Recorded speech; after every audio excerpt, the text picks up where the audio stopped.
Morning everyone. আজ হচ্ছে সোমবার, সকাল সকাল ঘুম থেকে উঠে ফ্রেশ হয়ে এখানে দাঁড়িয়ে আছি, কারণ চাটা বার করবো, গরম হয়ে গেছে আমার। স্যার করেছেন প্লাস স্যারের খাওয়াও হয়ে গেছে, এবার আমার পালা। বেরিয়ে আয়, যথেষ্ট গরম হয়েছে,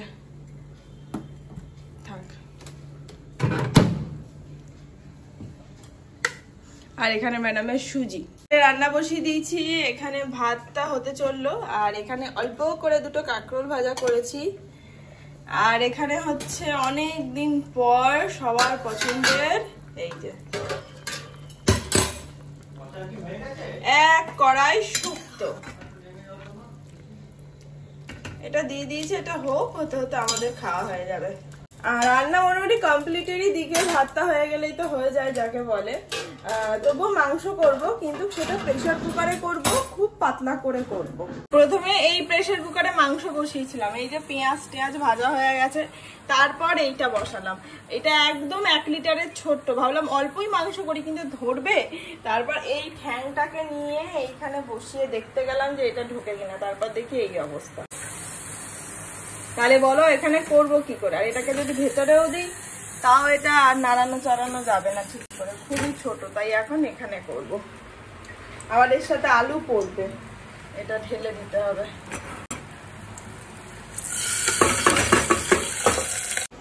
কি হয়েছে? এই কিচেনটা বেশ সুন্দর, কিন্তু যাই বলো না কেন, এইখানটা রাউন্ড ইউ শেপের, মাঝখানে এসে মাঝে মাঝে কি গো কই গো। হ্যাঁ, কারণ আমি রান্না করবো, তুমি এসে তাড়া দেবে, কি গো কই গো। আর মেয়ে কোথায়? মেয়ে কোথায়?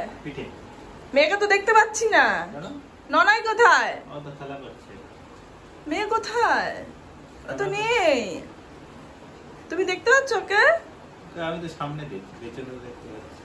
মেয়ে তো নেই, কোথায় গেল? কোথায় গেল পচা?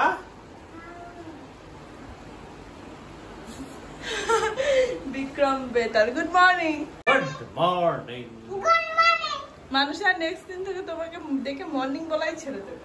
আরে তপ্ত গরমে মর্নিং বলা, এটা একমাত্র শুধু ভোরবেলায় যদি তখনই বলতে পারে গুড মর্নিং, তারপর আর মর্নিং বলার মতো অবস্থা, গুড নুন হয়ে যাচ্ছে। সত্যি তাই। এই যে আমার মাংস ফুটছে গো, আর 2 মিনিট দ্বারা হয়ে যাবে। চলো ভাত বেড়ে দিচ্ছি, শুক্তো দিয়ে খাও। প্রেসার কুকারে এই যে স্যারের ভাত, আর এই যে গরমের স্পেশাল শুক্তো। আরে কি হলো? জামাটা নষ্ট করিস না মা। এই যে আমার ব্রেকফাস্ট, একটু মাংস আর ভাত। আর এই যে স্যার মাংস কেমন হয়েছে? কালকে স্যার এত জামা কাপড় আয়রন করেছেন, এখানে তো ওর আছে, মেয়ের করেছে এই দুটো মতন, আর এগুলো আমার মোটামুটি এত জামা কাপড় কালকে আয়রন করে দিয়েছে। এই জিন্সটাও আমার, আর নিচে এগুলো ওর। শুক্তোটা কেমন হয়েছে? Thank you. এই ক্লাস, আচ্ছা ঠিক আছে, থ্যাংক ইউ থ্যাংক ইউ। এই যে ম্যামের ভাত, আর এই যে আমিও নিয়ে নিয়েছি শুক্তো আর কাঁকরোল। কাঁকরোল খেতে বড্ড ভালোবাসি, গরমে এই শুরু হলো, মোটামুটি কিছু থাকুক না থাকুক শুরুর দিকে কাঁকরোলটা থাকবে, কিছু মনে করো না। তার কারণ হচ্ছে কাঁকরোল আমি চরম ভালোবাসি, শুধুই খাওয়া হয়ে যায়। দেখে একটু বিধ্বস্ত লাগছে, সেটা স্বাভাবিক ব্যাপার। দুপুরবেলাতে ঘুম না হলে, একটু না শুলে যা হয় আর পড়েছে। 4:40 বাজে, তখন কারেন্ট চলে গেছিল। 5:17 নাগাদ কারেন্ট এসেছে, মানে বুঝতে পারছো আমরা কি বাজে সিচুয়েশনের মধ্যে দিয়ে যাচ্ছি কটা দিন। মেয়ে ঘুমাচ্ছিল, ওর ঘুমটা ভেঙে গেছে, আর ঘুম হলো না, কি করবো। এখন 5:30 মতন বাজে, বাইরে রোদ আছে, তো ভাবলাম একটা কেক বানিয়ে নি। আমার সারথি ও বলেছে কেক খাবে, তাই তো? আচ্ছা, এই কাপের 1 কাপ চিনি নিয়েছি পুরো মাপ করে। এই যে আগে এটা এখানে গুঁড়ো করে নেবো। চারিদিকে পুরো ধোঁয়ায় ধোঁয়া, মিক্সি খুললে শুধু ধোঁয়াই ধোঁয়া বেরোচ্ছে, কেক বানাতে গিয়ে ধোঁয়াই ধোঁয়া। এটা চিনি গুঁড়ো আর কি উড়ে যাচ্ছে বাকি। এই যে আজকে আমি মিক্সির মধ্যেই বানাবো, চিনিটা গুঁড়ো করে নিয়েছি। এই ডিমটা এবার এর মধ্যে দিয়ে দেবো। মাম্মাম দেখছি আমি কি করছো, কি বানাচ্ছো, কি না করছো, দুষ্টুমি করছো। পাকা বুড়ি, না খেলে পিঠের ছাল তুলবো তোর আমি। এই ছাল হয়ে গেছে, এটা মোটামুটি অনেকক্ষণ করতে হবে। এটার মধ্যে 1 কাপের হাফ কাপেরও হাফ কাপ আমি এর মধ্যে সাদা তেল দিয়ে দেবো। চামচটা অনেকটা বড়, তাই এই চামচের থেকে একটু কম আমি ভ্যানিলা এসেন্স দেবো। ক্যামেরাটা আমার মেয়ে ধরেছে, এই যে চা চামচের হলে 1 চামচ দিও। থ্যাংক ইউ মাম্মাম, থ্যাংক ইউ। ক্যামেরাটা ধরে দেওয়ার জন্য। এই যে এবার আবার আমি এই মিশ্রণটাকে টেস্ট করে নেব। 1 কাপ ময়দা দিয়ে দেব। আর একজন দেখছে দেখো, ওই আর দেব হচ্ছে 1/2 চামচ বেকিং সোডা আর বেকিং পাউডার। আমি এতে খুব অল্প পরিমাণে দুধ দেব। হয়ে গেছে একদম সুন্দর একটা ব্যাটার রেডি। এবার এই অ্যালুমিনিয়ামটাতে আমি বসাবো, এর মধ্যে একটু সর্ষের তেল মাখিয়ে নেব। এই যে এরকম থাকবে, ঠিক আছে। বাটিটায় দেখো তেল মাখিয়ে নিয়েছি, চকচক করছে সুন্দর। মামাম নড়িও না, হ্যাঁ। এবার এই যে এর মধ্যে এইটা ঢেলে দেবো, একদম সুন্দর হয়েছে। নড়িও না মামাম, একটু উপরে করো, একটু উপরে করো, হ্যাঁ এই তো পারফেক্ট। অনেক ড্রাই ফ্রুটস দিয়েছি, আলমন্ড, বাদাম, কাজু, কিশমিশ আর ওটা ব্ল্যাক কিশমিশ, সবকিছু দিয়ে নিয়েছি। আর এটা চরম হিট হয়ে গেছে, ভালো হিট হয়ে গেছে।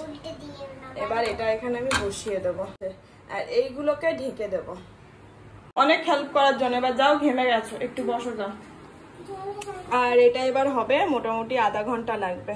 এত দূর হয়েছে, হাফটা ফুলেছে, এখনো হাফটা ফুলবে, তবে ড্রাই ফ্রুটস গুলো সব ভেতরে ঢুকে যাচ্ছে। आइए आप ही का इंतजार थे। তোর বাবা এনেছে আমার জন্য কিছু মনে হচ্ছে। হ্যাঁ, তোমার জন্য ওখানে কিছু তৈরি হচ্ছে। হ্যাঁ, তোমার তরফ থেকেও যেমন কিছু আছে, আমার তরফ থেকেও তেমন কিছু আছে। শ্যামবাজার, শ্যামবাজার, বাহ।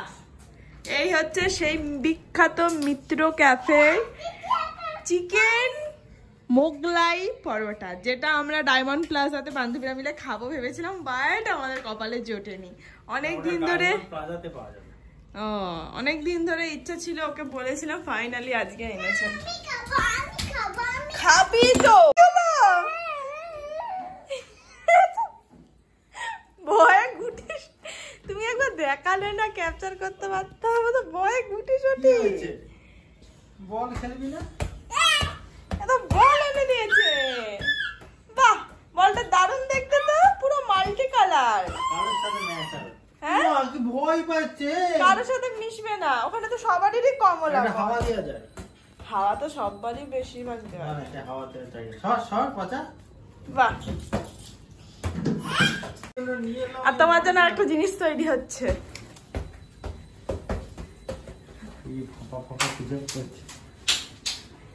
কি এটা? কি এটা? ক্ষীর নাকি? ক্ষীর? ক্ষীরটা তুমি তো খাও না। কি হচ্ছে?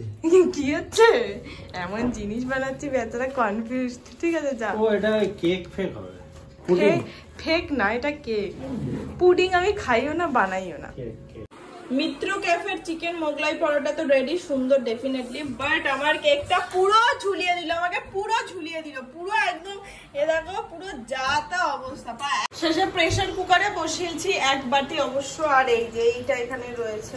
এর জন্যই আমি ইউটিউব থেকে দেখে কোনো রান্না করতে চাই না, আবার না করেও উপায় নেই। বিভিন্ন ধরনের রান্না বান্না সবকিছু তো ইউটিউব থেকে শিখি না। এর আগেও একবার হয়েছিল, একটা রেসিপি বানিয়েছিলাম ডিমের, সেটা একদম মানে যা তা অবস্থা হয়ে গেছিল সেইটা। বাকি আজকে কেকটাও সেম, আমি জানি না কেন এরকমটা হলো, যেমনটা ভিডিওতে দেখেছিলাম সেম টু সেম করেছি, কিচ্ছু বাদ দিইনি, বাট তবুও এই অবস্থা। এখন প্রেসারে দিয়েছি 1 বাটি, জানি না ওটা খাওয়া যাবে কি যাবে না। বাকি যেটা দেখালাম তোমাদেরকে, এত জঘন্য ডিম রয়েছে না, স্বাভাবিক একটা ইচ্ছে, এটা গন্ধ বেরোচ্ছে ডিমের, ওটা তো ওই অবস্থাতে খাওয়া যাবেই না।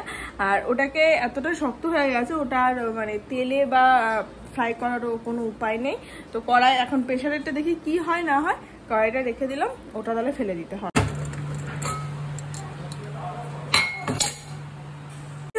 যাবো হচ্ছে মাঠে, মেয়েটাকে নিয়ে একটু বল খেলাতে, আমরা বসে একটু গল্প করব। আর কিছু না, এখন 8টা মতন বাজে, 8:10 মতন বাজে, 9টার মধ্যে চলে আসবো। আর কেকটা বাটি করে বসিয়েছি, মনে হচ্ছে হয়েছে, আর একটা রয়েছে, ওটা পরে বসাবো।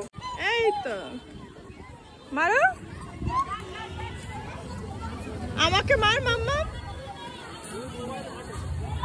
এই আমি মোবাইল ঘাটছি। হ্যাঁ, হয়ে গেল।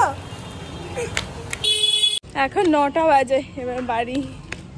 প্রেসার কুকারে আমার কেক একদম রেডি হয়ে গেছে। আর খুব যে খারাপ হয়েছে তা নয়, এই যে রিভিউ দেবে আমার বরমশাই। আমার গিনিপিগ দেখি কেক কেক বাবা কি হয়েছে এটা কেক কেমন লাগে তুমি বলবে তো ভালো হয়নি শক্ত হয়েছে কিন্তু তার মানে এই নয় যে খাওয়া যাবে না বাবা মাংসটুকু নিয়ে যাও এই যে আমাদের মাংস সুন্দর আর রুটি খাবেন না যা মনে হচ্ছে তবে যাই হোক জিনিসটা ফেলা গেল না একটু কিছু তো নেমেছে কালকে ব্রেকফাস্টে খেয়ে নেবো ওটাই আমি চলো আজকের ব্লগটা তাহলে এখানেই শেষ করছি দেখা যাচ্ছে নেক্সট ব্লগে সবাই খুব ভালো থেকো সুস্থ আর অবশ্যই সাবধানে থেকো tata and good night bye